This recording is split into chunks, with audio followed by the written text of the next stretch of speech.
Vous avez voulu me faire passer pour un imbécile. Maintenant, regardez votre monde partir en fumée. Alors, voilà ce qui s'est passé à Noël dernier, et j'essaie encore de réaliser à quel point c'était délirant. La famille de Sarah m'a toujours traité comme un moins que rien, mais ce qui s'est produit lors de leur dîner de réveillon a dépassé tout ce que j'aurais pu imaginer. Imaginez le tableau. Je suis assis dans la salle à manger de leur manoir. On aurait dit que Martha Stewart avait fait une crise de nerfs dans une boutique de déco de Noël. De l'or partout. Assez de gui pour étouffer un renne, et un sapin si immense qu'il avait probablement son propre code postal.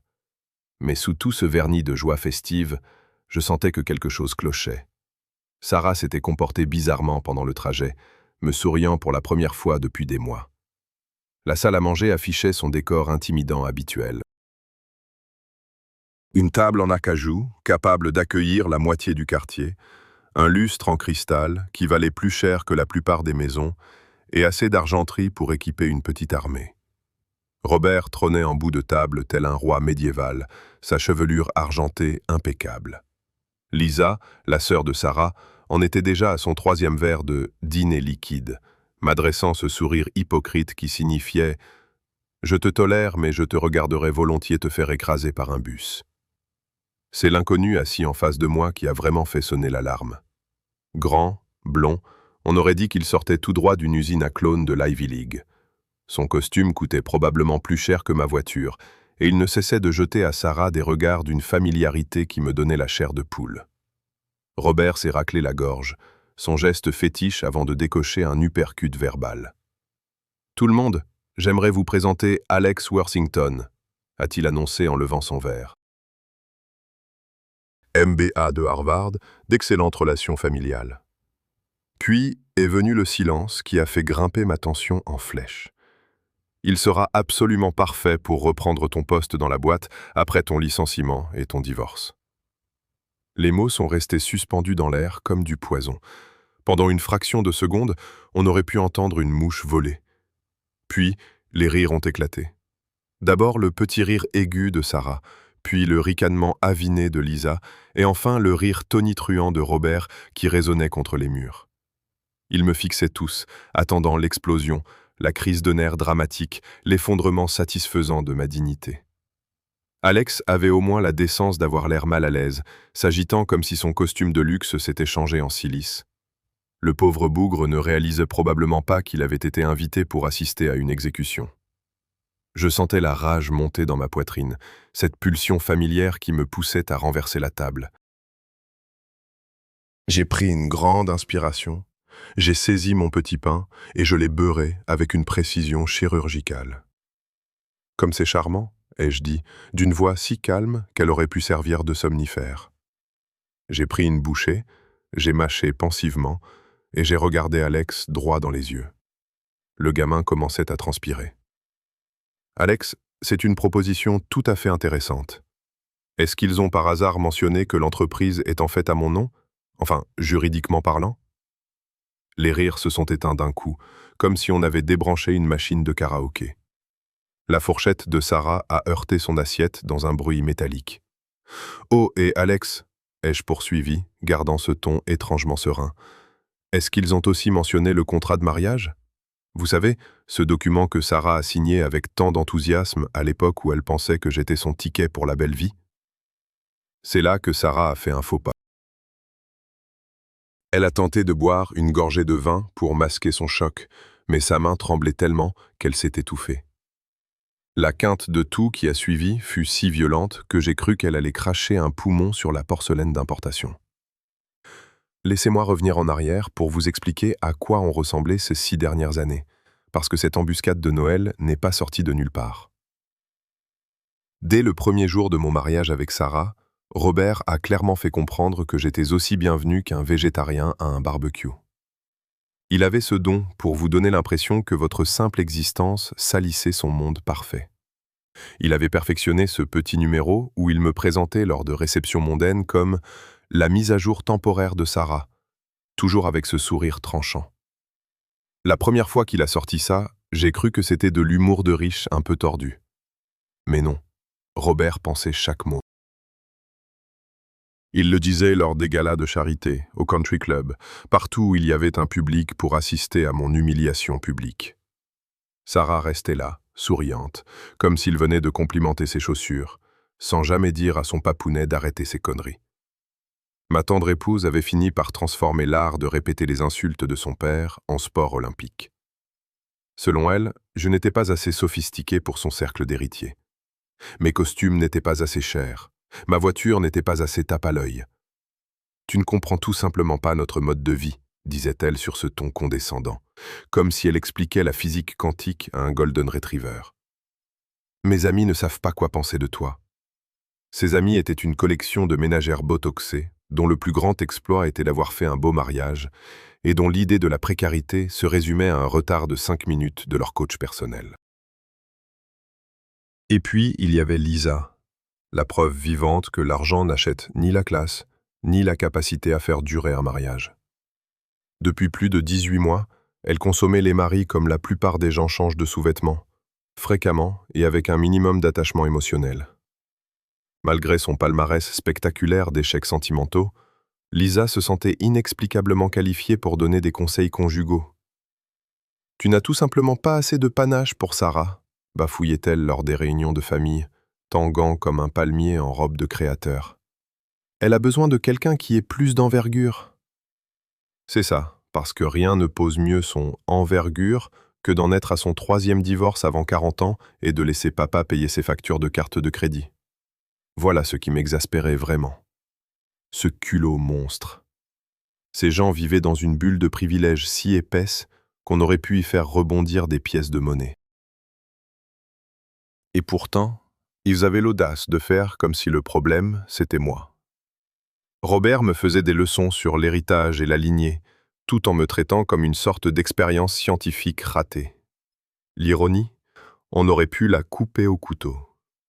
Pendant qu'il pérorait sur la tradition, il cherchait en réalité le moyen de faire main basse sur une plus grande partie de ma boîte. Il voulait le contrôle. Il pensait qu'épouser sa fille était le chemin le plus court pour y parvenir. Ce soir, pourtant, l'ambiance était différente. Ce n'était pas la tension sourde habituelle. C'était une offensive en règle, avec un remplaçant assis à leur table comme un stagiaire en attente. Ils étaient devenus arrogants, ivres de leur propre importance, certains de détenir tout le pouvoir. Ils s'imaginaient que j'allais simplement me coucher, en espérant peut-être qu'on me jette quelques miettes. Mais ils oubliaient une chose. Je n'étais pas un arriviste désespéré qui s'était marié pour les relations. J'apportais mon propre monde à la table. Pendant qu'ils jouaient au jeu de la haute société, je bâtissais quelque chose de concret en partant de rien. Ça avait commencé avec l'argent de mon grand-père, pas une fortune selon leurs critères, mais assez pour se lancer si on n'était pas un idiot. Pendant que mes futurs beaux-parents sauvaient les apparences dans des galas, je trimais dans un bureau minuscule au-dessus d'un traiteur chinois, apprenant le métier à la dure. L'entreprise a grandi lentement au début. Rien de clinquant, rien qui puisse impressionner qui que ce soit au country club. Mais je réinvestissais tout. J'ai embauché des gens brillants, je me suis concentré sur les résultats réels, pas sur les discours. Pendant que Robert déblatérait sa philosophie des affaires lors de dîners mondains, je nouais des relations avec des clients qui comptaient. Le jour où j'ai rencontré Sarah, l'entreprise brassait déjà beaucoup d'argent. Robert y a vu une opportunité et s'est autoproclamé conseiller stratégique. Mais chaque document légal portait mon nom. Mes avocats s'en étaient assurés, et pas qu'un peu. Mais voici ce que Robert n'a jamais compris. Posséder légalement une chose et la diriger concrètement sont deux mondes différents. Il pouvait bien pavaner au bureau, impressionner les clients avec ses cheveux gris. Il n'empêche que chaque action, chaque actif, chaque contrat, absolument tout, m'appartenait. La paperasse était blindée parce que j'avais appris très tôt qu'avec les requins, il faut verrouiller sa cage à double tour. Le pauvre Alex commençait à ressembler à un lapin dans les phares d'une voiture. Le gamin tripotait sa serviette. Il devait se demander dans quel pétrin il s'était fourré. Il pensait venir à une soirée de réseautage exclusive, faire du gringue à des riches et décrocher un poste en or. Au lieu de ça, il venait de mettre les pieds dans leur version de Game of Thrones. Robert lui avait clairement brossé un tableau idyllique. Un rachat d'entreprise en douceur où je n'étais qu'un PDG sur le déclin, s'effaçant avec élégance. Ce que Robert avait oublié de mentionner, c'est que tout cet empire familial reposait sur des fondations qui m'appartenaient exclusivement. Sarah s'était remise de sa quinte de toux avec toute la grâce d'un chat qui tombe d'une clôture. Son visage avait repris son air pâle et hautain habituel, et ce petit sourire narquois était revenu. Ma chère épouse pensait apparemment que mon histoire de propriété n'était qu'un coup de bluff. Elle se pencha en avant, adressant à Alex un sourire carnassier. « Alex, ne fais pas attention au mélodrame de mon mari, » dit-elle d'une voix mielleuse comme du poison. « Il exagère toujours quand il se sent acculé. » Du Sarah tout cracher, nier, détourner, feindre. La réalité était ce qu'elle décrétait qu'elle était. « Alex a des références des plus impressionnantes, » poursuivit-elle, comme si elle avait répété son texte. « Harvard Business School, bien sûr, mention très bien. Sa thèse sur la restructuration d'entreprise était révolutionnaire, n'est-ce pas, Alex ?» Le pauvre Alex hocha la tête comme une marionnette, mais on pouvait lire le doute dans ses yeux. Le gamin était assez malin pour sentir que quelque chose clochait, mais pas assez expérimenté pour faire confiance à son instinct. « Et les relations qu'il apporte, » s'extasia Sarah, « sont extraordinaires. Sa famille a des liens avec les plus grandes sociétés d'investissement de la côte Est. » « Exactement. » Sarah applaudit comme si elle venait de voir un tour de magie. « Du capital développement, c'est exactement ce dont nous avons besoin pour faire passer cette entreprise au niveau supérieur. » Robert hocha la tête d'un air de vieux sage. Alex représente cette pensée neuve, capable de transformer une affaire stagnante en un moteur de croissance dynamique. L'ironie était si épaisse qu'elle en devenait comique. Les voilà, en train de disserter sur la transformation de mon entreprise stagnante. Cette même entreprise qui rapportait de l'argent depuis 8 ans, celle-là même qui permettait à Robert de mener grand train et à Sarah de satisfaire sa folie des grandeurs. Je me suis tu, j'ai continué à manger, les laissant bâtir leurs fantasmes pendant que je cataloguais mentalement chaque mot, chaque insinuation, chaque insulte. Ils pensaient que mon silence signifiait que j'étais vaincu. En réalité, je leur laissais simplement assez de cordes pour qu'ils se pendent tout seuls. Le moment était venu. Robert était en plein milieu d'un énième discours sur la fortune familiale et la façon dont elle avait explosé sous son génie. J'ai posé mon verre de vin avec une lenteur calculée, si bien que tout le monde a retenu son souffle. Le verre a produit un tintement léger contre le bois, et le silence s'est fait dans la pièce. « C'est intéressant, Robert », ai-je lancé d'un ton détaché, comme si je parlais de la pluie et du beau temps. « Pourrais-tu être plus précis sur les actifs dont tu parles ?» Le sourire de Robert a vacillé un instant. « Eh bien, naturellement, je parle de la croissance phénoménale que nous avons connue dans l'ensemble de nos activités commerciales. La valeur de l'entreprise a triplé depuis que j'ai rejoint l'équipe. » « Ah, l'entreprise !» J'ai hoché la tête, comme en pleine réflexion. « Et quand tu dis « notre entreprise », tu parles de celle que j'ai créée 3 ans avant même de te rencontrer, Sarah? Celle dont j'ai signé chaque certificat d'action? L'atmosphère a semblé perdre 10 degrés d'un coup. La fourchette de Sarah s'est figée à mi-chemin de sa bouche. Le verre de Lisa s'est arrêté en plein air, ses yeux s'écarquillant d'horreur. Et Robert, quand tu as mentionné le siège social, ce bureau luxueux en centre-ville, tu te souviens que l'acte de propriété est à mon nom, n'est-ce pas? Acheté avec mon propre argent, via des prêts que j'ai garantis personnellement. Le visage de Robert est passé par plus de couleurs qu'un caméléon sous acide. « Écoute un peu », a-t-il commencé, mais j'ai levé la main. « Oh, mais attends, ce n'est pas fini », ai-je poursuivi. « Ces brevets dont Lisa se vantait auprès d'Alex tout à l'heure, ceux qui font la qualité de notre technologie, c'est moi qui ai embauché l'équipe de R&D, acheté l'équipement, et je possède les bâtiments où ils travaillent. Chaque brevet stipule que je suis l'inventeur principal et le propriétaire. » Alex tournait la tête de l'un à l'autre comme devant un match de tennis surréaliste, se demandant probablement si son profil LinkedIn était à jour. « Même ces comptes offshore dont vous êtes si fiers ?» ai-je insisté. « Ceux qui contiennent nos investissements ? Devinez quel numéro de sécurité sociale figure sur chaque formulaire d'ouverture. » Le silence était si épais qu'on aurait pu le couper au couteau. Pendant des années, il s'était imaginé que le mariage signifiait que tout était partagé. Que dire « oui » transformait magiquement ce qui m'appartenait en « notre » bien.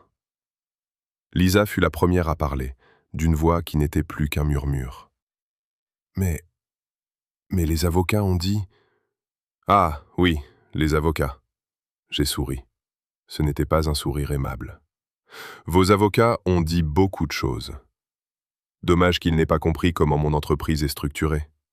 Quand on bâtit une société de A à Z et qu'on protège le moindre élément avec différentes holdings, des trusts et des documents juridiques blindés, c'est un peu plus complexe qu'une banale fusion de familles riches. Robert a tenté de reprendre contenance. C'est délirant, tu ne peux pas prétendre que tout appartient. Il y a des accords de partenariat, des contrats d'investissement, des documents signés. Tu as tout à fait raison, ai-je répondu d'un ton enjoué. Il y a des documents signés. Des tonnes. Et chacun d'entre eux précise que ton rôle est purement consultatif. Pas de participation, pas de droit de vote, aucun droit sur quoi que ce soit. Sarah a fini par prendre la parole, la voix beaucoup trop aiguë. C'est impossible. Le contrat de mariage couvrait les biens acquis pendant l'union. Le contrat couvrait les actifs acquis pendant le mariage. Ai-je rectifié doucement. Mais puisque l'entreprise, l'immeuble, les brevets et environ 90% de nos possessions existaient avant notre union, ce sont des biens propres. Tu sais, la clause que ton avocat t'a expliquée avant que tu ne signes? Alex s'est raclé la gorge. Je devrais peut-être y aller, a-t-il proposé. N'en fais rien, Alex, ai-je dit chaleureusement. Reste pour le dessert. Ce sera instructif. Tu sais quoi, Sarah? Ai-je ajouté en m'adossant à ma chaise. Puisque nous jouons la carte de la franchise ce soir, mettons les choses au clair sur d'autres points qui me chiffonnent. Ses yeux se sont plissés. Elle savait ce qui allait suivre. J'ai remarqué que tu étais très occupée ces derniers temps, ai-je lancé négligemment. Tous ces déjeuners d'affaires importants, ces longues réunions l'après-midi. Tu as été d'une assiduité exemplaire. J'ai glissé la main dans ma veste et j'ai posé mon téléphone sur la table. Tu vois, quand sa femme commence à avoir de mystérieux rendez-vous 3 fois par semaine l'après-midi, un homme normal finit par se demander où elle va. Sarah a blêmi. Tu m'as espionné. Espionner est un bien vilain mot, ai-je répliqué. J'aime plutôt y voir une marque d'intérêt pour le bien-être de mon épouse. Après tout, quand quelqu'un commence à passer tous ses mardis, jeudis et vendredis après-midi à l'hôtel Saint, Régis a commandé un service d'étage pour 2 en facturant le tout sur notre compte joint. Un mari aimant peut s'inquiéter un peu. Le silence était assourdissant. Le verre de Lisa a glissé et s'est fracassé sur son assiette, projetant des éclats partout. Le truc avec le sein. Le Régis, repris-je, a ceci de bien qu'ils tiennent leur registre scrupuleusement. Quand j'ai appelé pour me renseigner sur les séjours de ma femme, ils se sont fait un plaisir de me confirmer les dates, les heures et même les numéros de chambre. Apparemment, Sarah est une habituée. Sarah tenta de prendre la parole, mais n'émit qu'un bruit d'étouffement. Et c'est là que ça devient vraiment intéressant, ajoutai-je, en affichant un document sur mon téléphone. En épluchant les relevés de cartes bancaires, j'ai remarqué des schémas curieux. Pas seulement des frais d'hôtel, mais des virées shopping qui surviennent systématiquement juste après ces déjeuners d'affaires. Des virées très coûteuses. Par exemple, savais-tu que Sarah achète de la lingerie de luxe chez La Perla? Un choix étrange pour quelqu'un qui prétend être trop fatigué pour quoi que ce soit une fois à la maison. Sarah retrouva enfin l'usage de la parole. Comment oses-tu m'humilier de la sorte?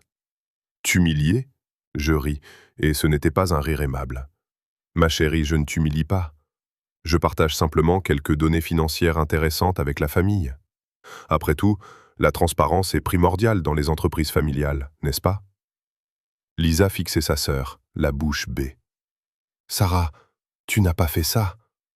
Oh que si, elle l'a fait, dis-je d'un ton faussement serviable. 3 fois par semaine, réglé comme du papier à musique. Toujours la même suite, toujours facturé sur notre compte joint, toujours suivi d'une fièvre acheteuse. J'ai les horaires, les photos des tickets de carte bleue et même quelques captures d'écran de SMS croustillants que Sarah a synchronisés par mégarde sur notre iCloud partagé. Si le visage de Sarah était un spectacle au moment où j'avais lâché la bombe de son infidélité, ce n'était rien comparé à celui de Robert quand je me tournais vers lui. Robert, dis-je en lui accordant toute mon attention, puisque nous jouons la carte de la franchise, nous devrions peut-être discuter de certains de vos récents frais professionnels. La pomme d'Adam du vieil homme tressauta comme un bouchon de pêche en eau trouble. Il tenta de conserver son flegme de nanti, mais la sueur commençait à perler. « Je ne vois pas où vous voulez en venir, » dit-il, mais sa voix avait perdu son mordant habituel. « Je m'apprête à vous exposer des faits très précis sur la façon dont vous avez utilisé le compte de la société comme votre distributeur automatique personnel. » La beauté des logiciels de comptabilité moderne? Il trace tout. Je sortis une chemise cartonnée que je gardais en réserve pour ce moment précis. Parlant de cette collection de vins que vous vous constituez. D'après ses reçus, l'entreprise a acheté pour environ 47 000 $ de grands crus au cours des 18 derniers mois. Je suis certain que vous saurez expliquer pourquoi une boîte de tech a besoin d'une cave à vin capable de rivaliser avec celle d'un restaurant étoilé. Le dossier atterrit sur la table avec un bruit sourd et satisfaisant, et les yeux de Robert se figèrent dessus comme s'il s'agissait d'une grenade dégoupillée. Et puis, il y a les cotisations des country clubs. 68 000 $ par an pour des adhésions dans 3 clubs différents, le tout facturé en frais de représentation. C'est amusant, tout ce temps que vous passez à recevoir des clients au club nautique, alors que nous n'avons aucun client qui possède un bateau. Robert tenta de dire quelque chose, mais il n'en sortit qu'une sorte de tout mêlé d'un râle d'agonie. Et en parlant de bateau, poursuivis-je, parlons de ce magnifique Sunseeker de 42 pieds amarré à Miami depuis 8 mois. Celui qui est facturé à la société comme bureau mobile pour les réunions clients. Dommage que nous n'ayons aucun client dans le sud-est. Lisa eut un hoquet de surprise. « Papa, tu m'avais dit que ce bateau appartenait au Wizarby. » « Non, Lisa. Le bateau appartient à la société. Ou plutôt, il lui appartenait jusqu'à il y a environ 6 heures, quand je l'ai fait saisir par la capitainerie pour une mise en vente immédiate. C'est incroyable la vitesse à laquelle les choses bougent quand on a les bons documents. » Robert retrouva enfin sa voix, mais ce n'était qu'un croassement. « Vous ne pouvez pas faire ça. C'est du vol. Je vais vous faire arrêter. » « Du vol ?» Je haussai un sourcil, sincèrement amusé. « Robert, vous avez facturé un yacht d'1 demi-million de $ sur un compte de l'entreprise sans l'autorisation du véritable propriétaire. Si quelqu'un doit parler à la police pour vol, ce ne sera probablement pas moi. » Il commençait à réaliser l'ampleur du désastre. Fraude fiscale, détournement de fonds, abus de biens sociaux. Les chefs d'accusation s'empilaient comme des jetons de poker, et il avait une main perdante. « Mais attendez, ce n'est pas fini, » ajoutai-je. « Parlons de ces honoraires de conseil que vous vous versez. 30 000 $ par mois pour des services de conseil stratégiques? Drôle de calcul, quand on sait que vous passez au bureau peut-être 2 fois par semaine et que vous consacrez l'essentiel de ce temps au golf. » L'explosion, quand elle finit par se produire, fut plus violente que je ne l'avais espéré. Cela commença par Sarah, qui pensait apparemment que hurler était la meilleure façon de gérer l'effondrement de son monde entier lors du dîner de Noël. Sa voix atteignit des aigus qui violaient probablement les arrêtés municipaux sur le bruit. « C'est de la folie !» hurla-t-elle, son maquillage soigné coulant sur son visage comme de l'aquarelle sous l'orage. « Tu ne peux pas détruire notre famille juste parce que tu fais une sorte de crise de la quarantaine. C'est notre vie, notre argent, notre avenir. » Le « notre » fusait de toutes parts, ce qui était cocasse, puisque nous venions de passer la dernière heure à prouver que rien de tout cela ne nous appartenait légalement. « Ton argent ?» demandai-je d'un ton calme, ce qui ne fit que renforcer son hystérie. « Gloria, ma chérie, tu n'as pas gagné 1 centime de ta vie. Ton plus grand exploit financier a été de vendre ces vieux sacs Hermès sur eBay. Et encore, tu as réussi à perdre de l'argent parce que tu avais oublié de compter les frais de port. » Lisa choisit ce moment pour se joindre à la fête, son cerveau imbibé de vin comprenant enfin ce qui se tramait. Elle se mit à pleurer. Pas de ces larmes délicates de star de cinéma, mais de gros sanglots gras et morveux, ceux de quelqu'un qui voit ses mensonges confortables voler en éclats. « Et la réputation de la famille » hurla-t-elle. « Qu'est-ce que les gens vont dire quand ils apprendront tout ça? Qu'est-ce qu'on va dire de nous? Qu'est-ce que les gens vont dire? Répétai-je, sincèrement curieux de ses priorités. Lisa, la réputation de ta famille est sur le point d'être le cadet de tes soucis. Quand le fisc commencera à éplucher les comptes de Robert et que le FBI s'intéressera à vos fraudes commerciales, je suis persuadé que votre rang social passera bien après la peur de la prison fédérale. C'est là que Robert finit par exploser. L'homme qui avait passé des années à me faire la leçon sur la dignité se mit à hurler comme un taureau blessé, le visage virant au pourpre, postillonnant à chaque mot. « Espèce de bâtard ingrat !» rugit-il en frappant la table si fort que la porcelaine s'entrechoqua. « Après tout ce qu'on a fait pour toi, après t'avoir accueilli dans cette famille. » Accueilli? Je ne pus m'empêcher de rire. « Robert, ça fait 6 ans que tu me traites comme une merde collée à ta semelle. Tu m'as insulté, rabaissé et dépouillé. »« Ah, on parle de trahison maintenant ?» finit par lâcher Alex. Il en avait assez de ce spectacle affligeant. Il se leva, très lentement, comme pour ne pas effaroucher un animal sauvage. « Je crois que je devrais y aller, » marmonna-t-il, presque dans un souffle. « C'est, genre, une histoire de famille, là. »« Tu ne peux pas partir !» Sarah se retourna d'un bond, son mascara étalé comme des peintures de guerre. « On avait un marché. »« Tu devais... Je devais quoi ?» l'interrompit Alex, montrant enfin un peu de cran. « Reprendre une boîte à son véritable propriétaire ? Participer à ce qui ressemble furieusement à une escroquerie ? Non merci, je suis ambitieux, pas stupide. » Il attrapa son manteau et fila vers la sortie, comme s'il fuyait une catastrophe naturelle. Un gamin intelligent. Il irait loin, sans doute, s'il apprenait à mieux vérifier ses contrats. Avec le départ d'Alex, la famille sembla perdre totalement les pédales. Sarah hurlait à la trahison avant de s'effondrer en larmes sur sa vie ruinée. Lisa divaguait sur l'honneur familial, tenant des propos incohérents. Et Robert, toujours en train de vociférer sur l'ingratitude générale et de menacer de procès. Je restais là, au cœur du cyclone, finissant calmement mon verre de vin pendant qu'ils s'entre-déchiraient. Après des années à marcher sur des œufs pour ménager leurs égos, à supporter leur bassesse, les voir craquer était jouissif. Finalement, alors qu'ils tournaient en boucle, je me levai et boutonnai mon manteau. Cela leur cloua le bec, au moins pour une seconde. « Bon », dis-je en consultant ma montre comme si je quittais une simple soirée. C'était fascinant. Je dois y aller. Merci pour ce dîner de Noël, édifiant. Sarah me fixa comme si je venais d'annoncer que je partais rejoindre un cirque. « Tu ne peux pas partir comme ça. Il faut qu'on parle. »« Il faut qu'on arrange ça. » « Arranger ça ?» Je souris, mais sans aucune chaleur. « Sarah, il n'y a rien à arranger. C'est juste la réalité. Et la réalité, c'est que ton petit conte de fées est terminé. » Je marchais vers la porte, savourant le claquement de mes talons dans le silence de la pièce. Sur le seuil, je me retournai. Un dernier regard sur ce désastre. « Joyeux Noël !» dis-je d'un ton mielleux. « Mes avocats vous contacteront d'ici le nouvel an. » Le trajet jusqu'à chez moi me fit l'effet d'une libération, après une peine que je ne méritais pas. La neige tombait à gros flocons paresseux, transformant la ville en carte postale. Pour la première fois depuis des années, je remarquais à quel point c'était beau.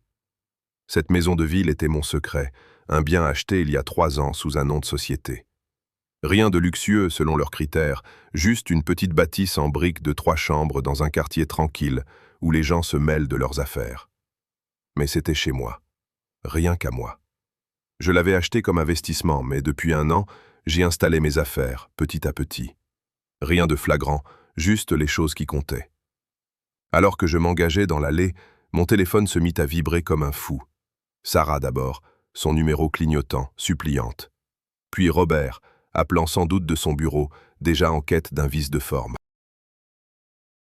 Même Lisa appela, bien que, dans son état, ce soit probablement dû au hasard. Je les laissais tous tomber sur ma messagerie. Après 6 ans à sauter au garde-à-vous dès qu'il sonnait, les ignorer était divin. Chaque appel ignoré était une victoire. Une fois à l'intérieur, je me versai une bonne rasade de Bourbon, le bon, celui que je gardais ici, pas le scotch hors de prix que Robert affectionnait. Je m'assis dans le fauteuil en cuir près de la fenêtre, contemplant la rue calme où des gens normaux menaient des vies normales, sans drame, sans complot financier, sans guerre familiale. Le silence était merveilleux. Pas de Sarah se plaignant de ses amis, pas de Robert pérorant sur des affaires auxquelles il ne pigeait rien. Plus de remarques de Lisa éméchées sur mes fringues ou sur mon ingratitude envers leur famille. Juste le silence. Les textos ont commencé vers 10 heures, un déluge de messages désespérés, oscillant entre tristesse, menace et folie pure. Ceux de Sarah n'étaient que manipulation, colère, puis apitoiement et fausses promesses. « On peut arranger ça », m'a-t-elle écrit. « Ne gâche pas tout ce qu'on a construit. » Comme si elle avait construit autre chose qu'une montagne de dettes et de liaisons. Robert, lui, était plus direct. Des menaces pures et simples pour tenter de m'intimider. « Tu vas le regretter », m'a-t-il prévenu. « J'ai des relations que tu ne peux même pas imaginer. » L'ironie était totale. Un type sur le point de tout perdre à cause de ses relations me menaçait. Moi, celui qui venait justement de prouver l'inutilité de ses appuis. Vers minuit, les appels et les textos ont cessé. Ils avaient dû s'écrouler de fatigue, ou alors leurs avocats leur avaient ordonné de la boucler avant qu'ils ne commettent l'irréparable. J'ai levé mon verre vers la fenêtre, contemplant la rue enneigée. Les guirlandes de Noël clignotaient aux fenêtres. Les familles normales dormaient sans doute déjà, rêvant de cadeaux et de vacances, plutôt que d'audits financiers et d'enquêtes fédérales. « Joyeux Noël à moi-même », ai-je dit à voix haute. Et je le pensais vraiment. Cette liberté était grisante, bien plus que n'importe quelle fortune ou position sociale. Pour la première fois depuis des années, je pouvais prendre des décisions sans me soucier de la réputation de Sarah, des magouilles de Robert ou de la sensibilité exacerbée de Lisa. L'entreprise était à moi, en toute légalité. Blindée par des contrats si bétons que même des ténors du barreau sortis de Harvard n'y trouveraient aucune faille. Les actifs m'appartenaient, à l'abri dans des trusts et des sociétés de portefeuille. Même la maison que nous partagions était techniquement la propriété de la société, ce qui signifiait que Sarah allait devoir se chercher un nouveau toit d'ici peu. Mais au-delà de l'argent, au-delà de la victoire judiciaire, c'était d'être enfin délivré de leur venin. Fini de marcher sur des œufs, fini d'avaler les insultes, fini de prétendre que leur cruauté ordinaire n'était qu'une affaire de famille. J'ai terminé mon bourbon, prêt pour ma première vraie nuit de sommeil depuis des années, et je n'ai pu m'empêcher de sourire devant l'ironie de la situation. Ils avaient prévu de m'offrir l'humiliation pour Noël, mais ils m'ont fait un cadeau bien plus précieux. Le coup de pied au cul nécessaire pour m'arracher enfin à leur emprise. La liberté, finalement, était le plus beau putain de cadeau de Noël que j'ai jamais reçu.